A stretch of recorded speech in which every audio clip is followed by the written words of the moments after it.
নমস্কার। রামনবমীর দ্বিতীয় শুভেচ্ছা সবাইকে জানাই।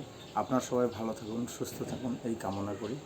আপনাদের কাছে আমরা আবেদন করি, আগামী 19 তারিখ লোকসভা ভোট।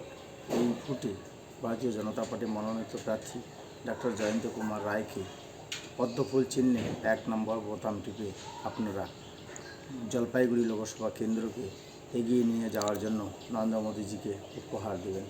এই ভোটটা হোক আপনার ছেলে মেয়ের ভবিষ্যৎ, এই ভোটটা হোক আপনার বাড়ির ছেলে ও মেয়েদের কর্মসংস্থানের জন্য, এই ভোটটা হোক মা বোনেদের সম্মান রক্ষার স্বার্থে, এই ভোটটা হোক প্রত্যেকটা কৃষক ভাইদের সম্মান রক্ষার্থে, এই ভোটটা হোক পশ্চিমবাংলায় গণতন্ত্র ফেরাতে, এই ভোটটা হোক পশ্চিমবাংলা এবং কেন্দ্রকে একসঙ্গে জোড়ানোর জন্য। আপনারা সকাল সকাল গিয়ে ভোটদান করবেন।